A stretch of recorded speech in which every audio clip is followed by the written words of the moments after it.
আসসালামু আলাইকুম everyone, welcome to Nusrat kitchen. এই খাবারটা আপনি যাকে খাওয়াবেন সে তো আপনার প্রশংসা করতে বাধ্য, আর সাথে আপনাকে কিন্তু আমার কমেন্ট বক্সে এসে ধন্যবাদ জানাতেই হবে।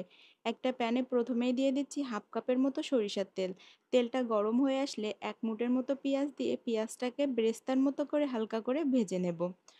আর একটা মিক্সিতে আমি অল্প একটু রসুন, আদা আর কিছুটা শুকনা মরিচ দিয়ে একটা পেস্ট তৈরি করে নিয়েছি।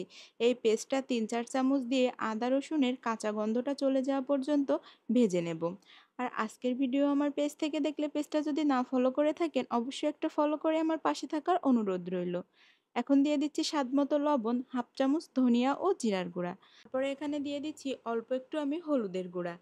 আর আমি ২-৩ চামচ মতো কাসুন্দি এখানে দিয়েছি। হাতের কাছে যদি কাসুন্দি না থাকে তাহলে সরিষাটাও কিন্তু পেস্ট করে দেয়া যাবে, সরিষা বাটা।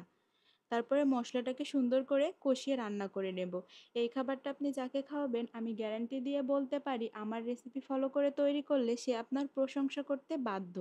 এখন আমি আগে থেকে কিছু ঘ্যাটকল কেটে ধুয়ে পরিষ্কার করে একটা ব্লেন্ডার জারে দিয়ে বেটে নিয়ে একটা স্টেনারে নিয়ে এটা কিন্তু পানিও ঝরিয়ে নিয়েছি। পানি ঝরিয়ে নিলে এই খাবারটা আর গাল ধরার কোনো ভয় থাকে না। ঘ্যাটকলটা দিয়ে মশলার সাথে প্রায় ৬ থেকে ৭ মিনিটের মতো রান্না করে নেব। এটা কিন্তু ভাজতে হবে। ঘ্যাটকলের এই ভাজিটা একবার তৈরি করে খেলে আপনার মুখে স্বাদ লেগে থাকবে, আমি গ্যারান্টি দিয়ে বলে দিতে পারি। ৬-৭ মিনিট পর যখন কালারটা চেঞ্জ হয়ে এমন কালো কালো একটু লাল লাল হয়ে আসবে তখনই দিয়ে দিচ্ছি একটা ডিম। ১টা, ২টা, ৩টা আপনারা আপনাদের পরিমাণ মতো এখানে ২টা ৩টা ডিমও দিতে পারেন। দিয়ে সব কিছুর সাথে মিশিয়ে নেব।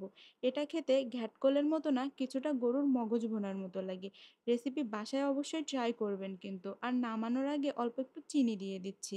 আমি আপনাদেরকে আবারও বলছি, এই ঘ্যাটকলের রেসিপিটা বাসায় একদিন তৈরি করলে আমাকে আপনাকে ধন্যবাদ দিতে আশাই লাগবে।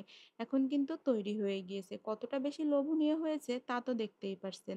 আর তৈরি করার সাথে সাথে আমি গরম ভাত নিয়ে বসে পড়েছি। এটা এতটাই বেশি লোভনীয়। আজকের রেসিপি কেমন লেগেছে? ভালো লাগলে একটা শেয়ার করতে তো একদমই ভুলবেন না। সাথে বাসায় একদিন ট্রাই করে দেখবেন যে এই ঘ্যাটকল বাটাটা আসলেই কত মজা হয়।